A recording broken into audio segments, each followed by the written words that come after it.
Do you feel patriotic towards Britain? Oh dear. Not terribly, no. Not terribly. No. Would you die for your country? Well, maybe you die for Scotland. I'm not even sure I'd be able to do that. But no, I don't feel so patriotically strong. Yeah. I mean, if there was in any way I could help, I would definitely do so. I mean, I feel like this is home. So, yeah. Well, really being patriotic about Britain is sort of it's a selection of different places, really. So, well, yeah, I would sort of back Britain if, like, let's say about football, if you're going to put it to a place like nearby. Yeah, I would probably support England through matches and stuff. But yeah, I don't know, sort of, to an extent I am, yeah. Well, we've had a listen to what the public think, and let me open this up to the panel. Dan, what do you think is important about patriotism? I think it's an important thing, but I think to a lot of people in Britain, it isn't about the flag waving. It's not about boasting about our achievements, because that's not what we are as British, coming back to the fact that we're quite modest about what we do. And sometimes it should be about our shared mission, what we've achieved in the past, what our values are, and what we want to do in the future.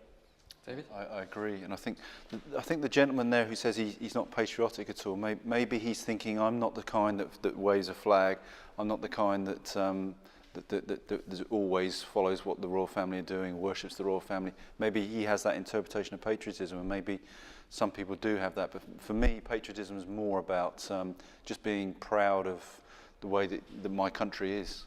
Okay, Kudsi, what's your views? I think patriotism is something actually a little bit more than that. I think it's the duty to the country, which is an absolutely essential criteria of being part of any community, any system.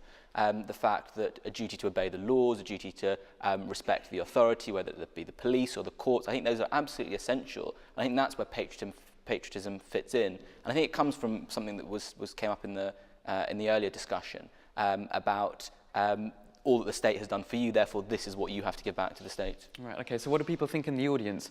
Are you patriotic? Yeah, if I can get your views.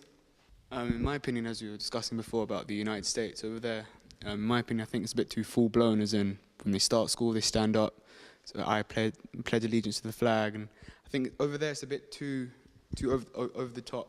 As in this country, we are proud of being British, but we don't display it as much as other countries, as in it's a kind of a thought, or it's kind of instilled in us from birth. But do you think we've got to the stage in this society where we do need to be more proud of it and we should be showing it outwards? No, not really, because we are peacefully living, coexisting here. As in America, there are much more racial issues there. As in, even though they are more concentrating on more of the social aspects and uniting everyone under one flag, there's more social tension there compared to Britain. Well, that's an interesting point. Dan, what's your views on that?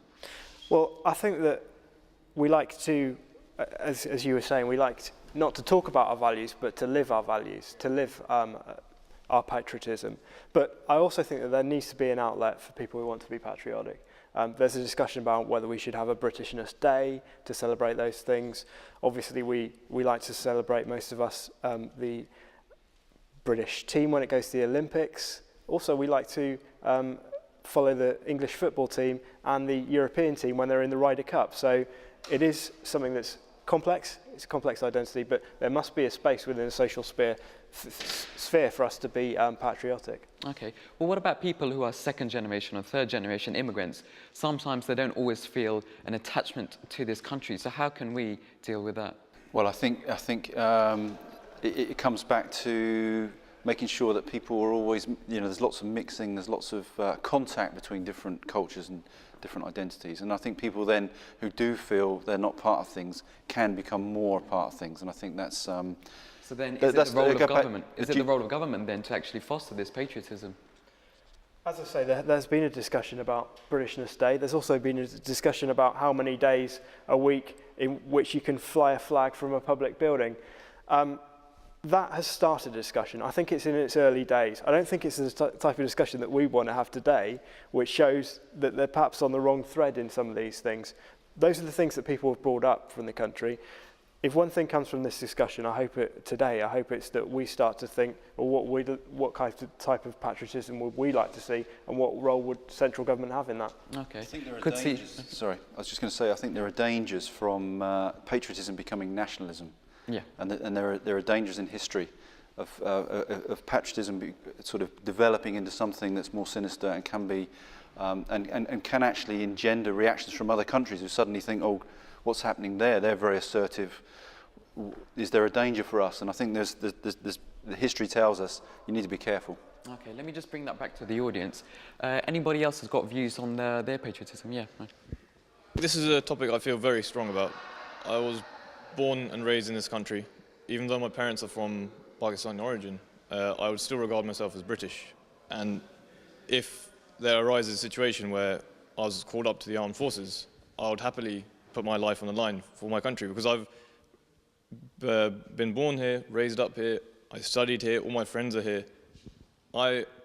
In my opinion, I owe Britain, and essentially... So you're saying what it is to be patriotic is to be able to say that you are going to lay down your life for your country? In a way, that's my opinion, but someone else may have a different view on that. Okay, well, let's take a different view. How can we instill a sense of patriotism amongst young people? I think the key is diversity. It's how your patriotism, how you experience living in Britain and what your patriotism is. Having some top-down approach where you tell people what their patriotism is, it's not going to be popular, and I suggest that's why part of the reason why the government's not got as far as it might have liked with the Britishness agenda. In terms of fighting for your country, I know why it's come up. It's obviously quite an emotive issue. People are fighting for our country at the moment. They're fighting for our country, but they're also fighting for our values. Right. David, do you have any views on that? How can we instill patriotism within our young people? Well, I think it comes back to the point that that you have to earn that loyalty, if you like. I mean, you can't as Dan says, you can't force it on people. And I think if you try to, and that's happened in other countries, you try and force to, as Kusi says, people will recoil from that and they will react badly to it. You need to earn that loyalty, and you only earn it by allowing people to live their lives freely. Okay. And what about on the audience? Has anybody got any final views they'd like to share? If I could just go from the front here first. The thing with patriotism in a country where somebody is immigrated to is that they generally hold patriotism for the country that they were previously in.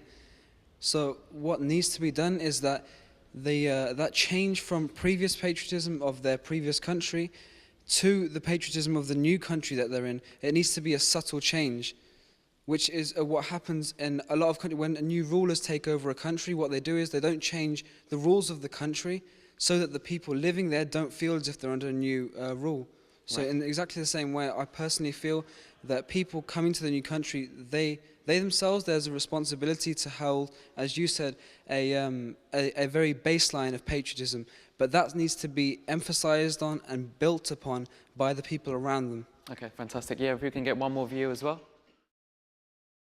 To me, patriotism isn't so much just about fighting for your country, as in on a front line, but more about representing who you are, even in just every day, where it would be, for me, patriotism would mean defending being British. So if in a conversation someone brought up being British as being something negative, I would definitely consider being patriotic as standing up to that and saying, no, actually, being British has a lot of positive aspects, and defending that. I think that's where patriotism should come into. Okay, that's brilliant. Yeah, Dan, you'd like to say something? I just wanted to respond and say that what I would have said, being a British Asian and having that as a definition, I think that's a great flexibility. It's something I'm actually quite jealous of, because as you said, it's Britishness plus. You've got, you're bringing people in from other countries, they've got the British values, but they've also got their own patriotism, and I think that sounds a brilliant way to go forward. Okay, finally, Kudsi, if there was one aspect of Britishness that you think defines it, what would it be? I think it's the one that's come up, and I think it is that of tolerance, of understanding each other, whatever our background is, and accepting each other's own differences and sensitivities. Okay, David, same question to you. Well, for me, it's freedom. It's about allowing people to live freely, to express themselves, and also to be able to respect each other. Okay, and Dan? And diversity, the fact that we appreciate what everybody wants to celebrate as part of their country, allow it to be flexible, but also defend those things that we hold commonly dear.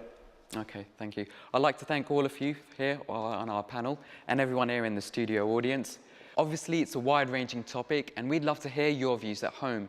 Email us at realtalk@bbc.co.uk. at mta.tv or visit the website www.mta.tv/realtalk. I hope you join us again for more Real Talk.